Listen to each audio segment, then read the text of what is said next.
తిన్నెలపూడి పంచాయతీలో పాసం సునీల్ కుమార్ చేతుల మీదుగా పట్టాదారు పాస్ పుస్తకాలు పంపిణీ చేశారు. ఈ సందర్భంగా ఎమ్మెల్యే పాసం సునీల్ మాట్లాడుతూ గత ప్రభుత్వంలో పాస్ పుస్తకం మీద అప్పటి ముఖ్యమంత్రి జగన్మోహన్ రెడ్డి బొమ్మతో ఇవ్వడం జరిగిందని, అది వాళ్ళ తాత ఆస్తి అయినట్టు ఆయన బొమ్మ వేయడం వలన భూములు ఆయనకు చెందుతాయని, అయితే కూటమి ప్రభుత్వం వచ్చిన తర్వాత ముఖ్యమంత్రి చంద్రబాబు నాయుడు ప్రతిష్టాత్మకంగా రాజముద్ర కలిగినటువంటి పాస్ పుస్తకాలను రీసర్వే చేయించి వారికి ఇవ్వడం జరిగిందని ఈ సందర్భంగా తెలిపారు. అనంతరం సభకు వచ్చినటువంటి ఫిర్యాదుదారులతో ఎమ్మెల్యే పాసం సునీల్ మాట్లాడి వారి దగ్గర నుండి అర్జీలను స్వీకరించి అర్హులైన వారికి పాసు పుస్తకాలను అందజేశారు. ఇప్పుడు మొత్తం మీద గూడూరులో మీ కోటలో 885 పాస్బుక్లు ఈ పంచిన తర్వాత పూర్తవుతాయి. అవన్నీ కూడా ఇప్పుడే చెప్పారు ఎంఆర్ఓ గారు, సర్వే చేసి ఇస్తున్నారు. అంటే గత గవర్నమెంట్లో తప్పులు తడికలుగా ఉన్నటువంటి ఆ యొక్క భూ సర్వేని ఈరోజు చేసి మళ్ళా కూడా మీ అందరికి కూడా పంచాయతీ కార్యక్రమాన్ని మొత్తం నియోజకవర్గం మొత్తం మీద కూడా చేస్తున్నాం, రాష్ట్ర వ్యాప్తంగా కూడా చేస్తున్నాం. మొత్తం నా గూడూరు కాన్స్టిట్యున్సీలో 7,438 పాస్బుక్స్ ఈరోజు మనం పంపిణీ చేసాం, అధికారుల ద్వారా కానీ మా నాయకుల ద్వారా కానీ. అట్లాగే తిన్నెలపూడిలో ఈరోజు 242 పాస్బుక్లు ఈరోజు మా సుష్మా గారి, మా సేనయ్య గారి ఆధ్వర్యంలో ఈరోజు ఇక్కడ పంచుతూ ఉన్నాం. అట్లాగే ఈరోజు ఇప్పుడే చెప్పాడు ఎంఆర్ఓ గారు, గతంలో పాస్బుక్లు ఎందువల్ల మార్చారంటే, గతంలో పాస్బుక్లు మీరు చూసుంటారు. అంటే మీ తాతలు ముత్తాతలు మీ నాన్నలు మీకు ఆస్తి సంపాదిస్తే వాళ్ళ ఫోటో లేదు దానిపైన. ఎవరు ఫోటో వేశారమ్మా? ఆయన ఫోటో వేసుకున్నాడు అంతకుముందు ముఖ్యమంత్రి. అంటే మీ తాతలు ముత్తాతలు మీకు కష్టపడి మీ పొలాలు మీకు ఇస్తే వాళ్ళ ఫోటో వేసినా మీకు సంతోషం. అరే మా తాత ముత్తాతను చూసుకుంటాం, మనం నాయన చూసుకుంటాం. ఆయన ఫోటో ఇచ్చి మీకు ఇచ్చాడు. తర్వాత మొత్తం మీకు 5 ఎకరాలు ఉంటే 2 ఎకరాలు, 10 ఎకరాలు ఉంటే 3 ఎకరాలు అటు తప్పుడు దగ్గరగా ఆ రోజు పాస్బుక్ ఇచ్చిన విషయం కూడా ఒకసారి మీకు గుర్తు చేస్తున్నా. ఆ పాస్బుక్ తీసుకొని మీరు ఎక్కడికి వెళ్ళినా మీకు లోన్ వచ్చేది కాదు. మామూలుగా పాస్బుక్ బ్యాంకులు పెడితే లోన్ వస్తాయి మనకి, ఎందుకంటే ఆయన ఫోటో పెట్టుకున్నాడు. ఈరోజు ఆ పరిస్థితి కాదు. ఈరోజు మన రాష్ట్ర రాజ్యముద్ర ఇక్కడ చంద్రబాబు నాయుడు గారి ఫోటోనో, పవన్ కళ్యాణ్ గారి ఫోటోనో, లోకేష్ గారి ఫోటోనో, మోడీ గారి ఫోటోనో ఇలా మేము ముఖ్యమంత్రి గారు అఫీషియల్ గా రాజముద్ర వేసి మళ్ళీ ఒక క్యాప్షన్ కూడా కింద మీ భూమి మీ హక్కు. ఇది అప్పట్లో ఆయన భూమి ఆయన హక్కు, మన హక్కు కాదు అది. అంటే మీ తాతలు ఇచ్చిన ఆస్తి మీ హక్కు కాదు, అప్పుడు ముఖ్యమంత్రి హక్కు అని చెప్పి గందరగోళంగా చేసిన విషయం కూడా గుర్తు చేస్తున్నాం. ఎందుకంటే అమాయకులు మనం, పేదవాళ్ళం, మనం భయం మాట్లాడాలంటే భయం ఏమవుద్దో ఏదో అని. కానీ ఎవరు కూడా ఆ రోజు ఏం మాట్లాడలేకపోయారు. ఎవరు కూడా తప్పది మా ఆస్తుల పైన నీ పెత్తనం ఏందా, నీ ఫోటో ఏందా అని ఎవరు అడగలేకపోయారు. వాస్తవాలు ఎందుకంటే మీకు తెలియాలా, తెలియకపోయినా కూడా ఇబ్బంది మీకు, ఎందుకంటే తెలియకనే మనం మోసపోతున్నాం.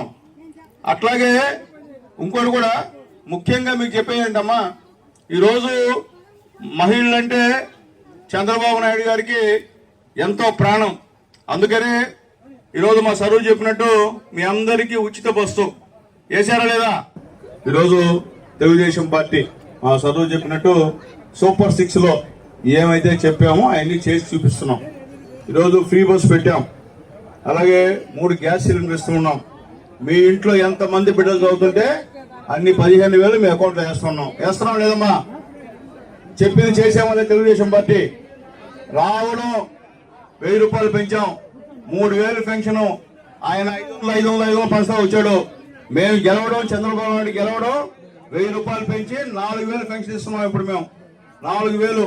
త్వరలో కొత్త పెన్షన్లు వస్తాయమ్మా, కొత్త పెన్షన్లు వస్తాయి. రానోళ్ళకు కూడా త్వరలో కూడా పెన్షన్లు ఇస్తామని చెప్పి కూడా మరొకసారి నేను తెలియజేస్తున్నా. ఎందువల్లంటే ముందు చెప్పినాటివి గుర్తున్నాను, మీకు చేసినాటి మర్చిపోయి వేరే విధంగా మీరు వాటి మీద పోతే ముందు అయ్యా ఇది మాకు జరిగింది, ఇదో ఇది జరగలేదు అంటే మాకు కూడా వినేదానికి బాగుంటుంది.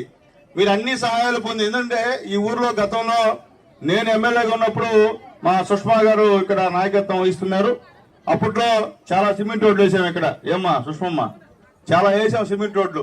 తర్వాత మన 5 సంవత్సరాలు ఒక రోడ్డు వేశారు మీ ఊర్లో. అవి అడగరు వాళ్ళని, మళ్ళీ వచ్చి నమస్కారం పెట్టి ఇదేమే ఆశీర్వాదాలు ఇస్తారు మీరు వాళ్ళకి. మేము వస్తే మాత్రం సమస్యలు చెప్తారు అని చేసిన వాళ్ళు వస్తే మాత్రం. సరే ఇబ్బంది లేదమ్మా, ఎందుకంటే పాపం అమాయకులు మిమ్మల్ని అన్నా కానీ వేస్ట్. నేను చెప్పేదంటే కొంత మార్పు రావాలి మీలో. ఎవరు మనకు చేశారనేది గుర్తుపెట్టుకోండి ఎప్పుడన్నా కానీ. ఇప్పుడు రవీంద్ర రెడ్డి గారికి ఎందుకు పేరుందేడా? ఈ ఊర్లో ఆయన చేశాడు కాబట్టి ఈరోజు రవీంద్ర రెడ్డి గారు అంటే సుష్మమ్మకి ఈరోజు అంత గౌరవం ఎందుకు వచ్చింది? వాళ్ళ నాన్న చేసినటువంటి మంచి పనుల వల్ల తల్లికి ఈరోజు అంత గౌరవం వచ్చింది. అది గుర్తుపెట్టుకోవాలా. ఈరోజు మనకు చేసింది ఎవరు? సునీల్ కుమార్ ఎమ్మెల్యే కాబట్టి పాస్బుక్ ఇస్తున్నా, కానీ ఇచ్చేది ఎవరు? ముఖ్యమంత్రి చంద్రబాబు నాయుడు. గుర్తుపెట్టుకోవాలా. అది గుర్తుపెట్టుకోకుండా నాకు ఎమ్మెల్యే చేశాడు, నాకు పలానాలు చేసే కుదరదు. ఇచ్చేది ఎవరు? రాష్ట్ర మంత్రి ఎవరు? చంద్రబాబు నాయుడు గారు. అట్లాగే ముఖ్యంగా గతంలో మీకు ఆస్తిలో హక్కు లేదు. మీకు నందమూరి తారక రామారావు గారు ముఖ్యమంత్రి అయిన తర్వాత, మీ దయతో గెలిచిన తర్వాత ఆడవాళ్ళందరికి కూడా సమాన హక్కు ఇచ్చాడు, మగవాళ్ళతో పాటు. ఒడ్డు పెట్టినది మాత్రం. ఎందుకంటే అంతకుముందు లేదు, మనకి ఇచ్చేవాళ్ళు కాదు. తల్లిదండ్రులు ఏం చేసేవాళ్ళు? మీకు పెళ్లి చేసి పంపి చేసేవాళ్ళు. ఈ రోజు ఏంది? మీ తల్లిదండ్రులు ఒక 3 ఎకరాలు ఉంటే, 2 బిడ్డలుంటే 1.5 ఎకరా ఖచ్చితంగా ఇవ్వాలి మీకు హక్కు చేసి చట్టబద్ధం కల్పించాడు ఆనాటి ముఖ్యమంత్రి నందమూరి తారక రామారావు గారు అని చెప్పి కూడా మీ అందరికీ కూడా నేను తెలియజేస్తున్నా. అలాగే ఈనాటి ముఖ్యమంత్రి ముఖ్యంగా ఆడవాళ్ళ విషయంలో ఈరోజు వచ్చే ఎలక్షన్స్ కమ్మా మేమందరం ఉన్నాం. అంతా ఆడవాళ్ళు ఎమ్మెల్యే అయిపోతారు. 33.5% రిజర్వేషన్ పెంచేశాడు మీకు ఆడవాళ్ళకి. అంటే ఈ నియోజకవర్గం కూడా ఏమవుతుందో కూడా తెలియదు. అంటే రేపు నేనుంటానా లేకపోతే ఇంకో ఆడవాళ్ళు ఎమ్మెల్యే ఉంటారా అని కూడా తెలియని పరిస్థితి. మీకు అంత ప్రాధాన్యత ఇచ్చాడు. నిన్న అంతర్జాతీయ మహిళా దినోత్సవం రాష్ట్రంలో పెద్ద పండగగా జరిపించాడు ముఖ్యమంత్రి. అధికారులను పెట్టి, కలెక్టర్లను పెట్టి, ఆర్డీఓలను పెట్టి, ఎంఆర్ఓలను పెట్టి, ఎండిఓలను పెట్టి. ఎందుకంటే సృష్టి మీరు లేకపోతే సృష్టి లేదు, ఆడవాళ్ళు లేకపోతే మగవాళ్ళు లేవు. ఈ రోజు మేము బయటకు వచ్చి ఇంత దర్జాగా పోతున్నామంటే ఇంట్లో మా ఆడవాళ్ళు మాకు చేస్తున్నటువంటి మంచి మనసుతో సహకరిస్తున్నారు కాబట్టి మేము బయట తిరగలుగుతున్నాం. మీరు తిరగబడితే మేము తిరిగే పరిస్థితి లేదు. అన్నం కూడా పెట్టరు మీరు. ఎందుకంటే మీరే ఆధారం ఈరోజు. కాబట్టి అది గుర్తించాడు చంద్రబాబు నాయుడు గారు అని చెప్పి నేను మీకు తెలియజేస్తున్నా. గతంలో ఎప్పుడు ఇట్లా చేయలే మహిళా దినోత్సవం. నిన్నైతే బ్రహ్మాండంగా చేసి అనేక వరాలు ఇచ్చాడు. ఏంటంటే గతంలో 1 బిడ్డ చాలు, 2 బిడ్డలు, 1 బిడ్డే చాలని చెప్పారు గతంలో. ఇప్పుడు ముఖ్యమంత్రి గారు చెప్పేది ఏంటంటే మొత్తం మన భారతదేశంలో జనాభా పూర్తిగా తగ్గిపోయింది. 1.5కి వచ్చేసింది. 3.5లో ఉన్నోళ్ళం 1.5కి వచ్చేసింది. కాబట్టి ఎట్టుంటే ఇక ఇబ్బంది. ఎందుకంటే యుద్ధాలు వస్తే భయంకర చనిపోతున్నాం, చూస్తున్నారు మీరు. కాబట్టి ఎక్కువ మందిని మనం కనాలా అనేటువంటి కాన్సెప్ట్తో కొత్తగా ఇంట్లో 5 మంది ఉంటే ట్రిపుల్ బెడ్రూమ్. ఇప్పుడు మామూలు బెడ్రూమ్ 1 బెడ్రూమ్ ఇస్తున్నాడు చంద్రబాబు నాయుడు గారు. 5 మందిని అంటే మన బిడ్డలు చెప్తున్నా, మన బిడ్డల గురించి చెప్తున్నా.